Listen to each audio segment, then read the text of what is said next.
everyone, this is Tammy and today is Fab Friday TV. I want to talk to you a little bit today about organizing.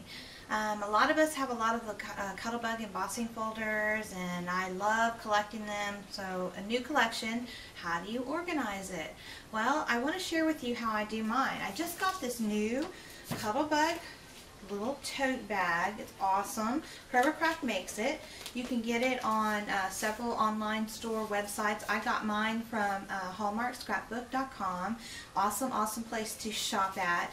And actually we also saw them featured over in Joann's yesterday for the first time. So it's made for the Cuttlebug, and so I want to show you how I've got everything organized. So come a little closer. Alright. The Cuttlebug case comes in this pretty blue. It's the only color that is available in right now, but like I said, it has this nice zipper that goes around.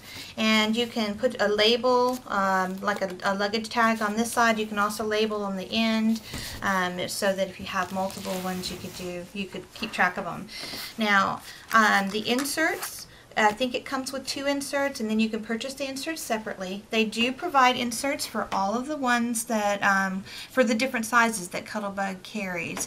The particular ones that are here is for the A2 size embossing folder, and you can see that I took my embossing folders and I added a little label with the name of the embossing folder down at the bottom corner, and I have mine filed alphabetically. I chose the bottom corner. I thought about doing it up top so you could see it, but you can actually see through to see the label on the other side too, on the one behind. So I really liked how that looked better, and like I said, I have mine filed alphabetically, but you could do it alphabetically, or you could actually do it by style, so you could have all your Christmas ones together and your Halloween and then your swirlies and your masculine, and so it's totally up to you on how you want to organize it.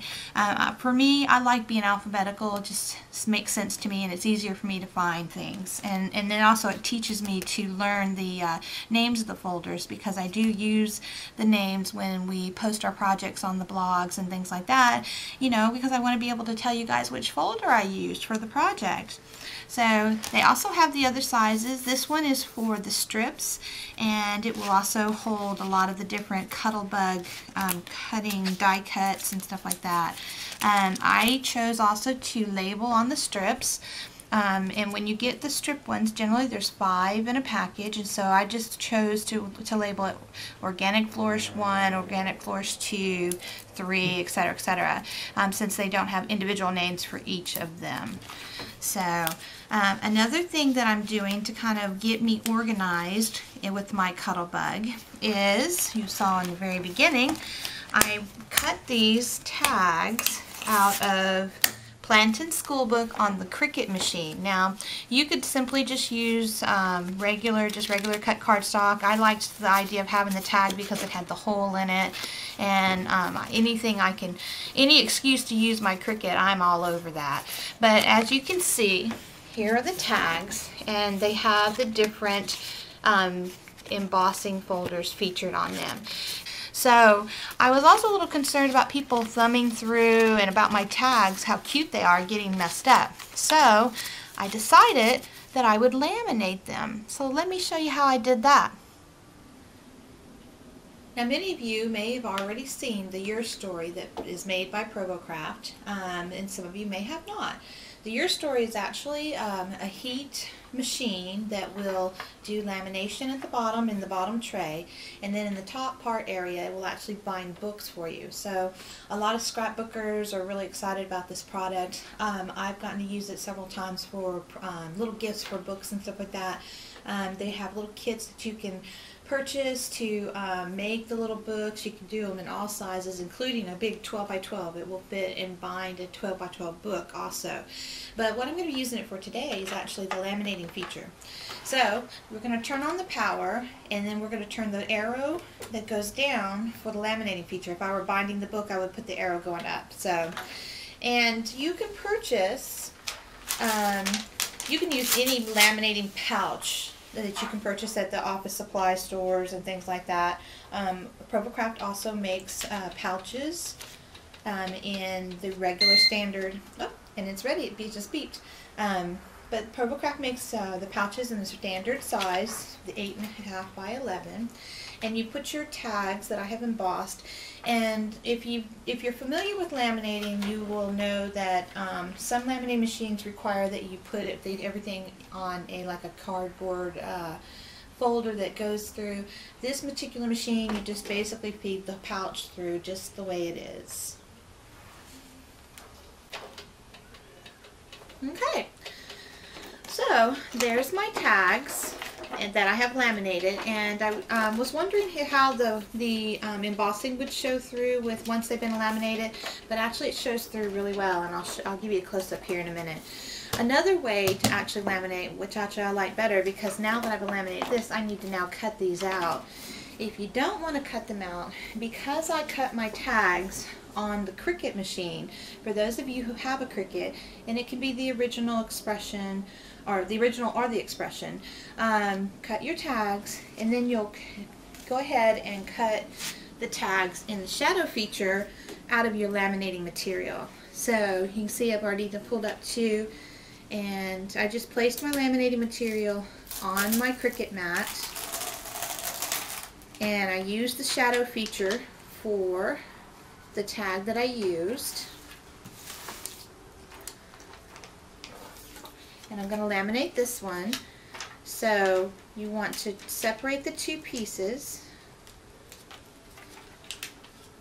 lay them open like that, lay your tag on the inside piece, and then line your 2 pieces up. Looks like I did. And I do like to take just a regular piece of cardstock and put the tag on the cardstock. Okay, now that I have it all lined up, I just put the tag right there on my cardstock, and I feed it through my Your Story. Now the reason I like to put it the first time through the cardstock is just in case I didn't get it lined up. I don't want any of the laminating material sticking to anything inside. And so it goes through the first time, and then I'll run it through one more time by itself just to get a good seal on it. But what I like about doing it this way is I don't have to take my laminating tags and sit down and have to cut them out by hand now, because it's already done for me. See? And so now I'll run it through one more time so that it gives a good crisp seal on it. When you run it through with the cardstock the first time, it seals the edges, but then it helps to do it one more time. And that's I just learned from experience in doing it. And so you can see here that I have already laminated some of my tags, and I'm planning on putting those little label stickers down on the bottom of these, and then I can clip them all together, and then I can flip through and not worry about my tags getting damaged or anything like that, and I have a good tag to show all of my embossing folders. So here's our tag. Can you see it? Isn't that cool? I love how it turned out. Okay, well that's your Fab Friday TV for this week, and I hope that maybe I was of some help to some of you. If you have an idea of how you organize your Cuttlebug embossing folders and stuff, please leave a link to your blog in the comments section. I would love to be able to see how everybody has them all organized. Organizing definitely is a favorite thing of mine, because when I'm organized, I'm more productive, and I don't have to worry about trying to find things. And so I was real excited to find this particular system. It works really well, but I'm always looking for others. So let me leave you today with just a little glimpse of a layout that I actually featured over at the Christmas with the Cricut blog. It was featured yesterday, and the reason I'm showing it to you today is because I actually used 2 of the new embossing folders on it. And so I've got the new Cardinal folder here and the new Season's Greetings over here. And so I'll throw up a couple of extra pictures so that you can see it. And you can always hop over there to cricutchristmas.blogspot.com and check out and see what we're doing there. So have fun, and we'll talk to you later.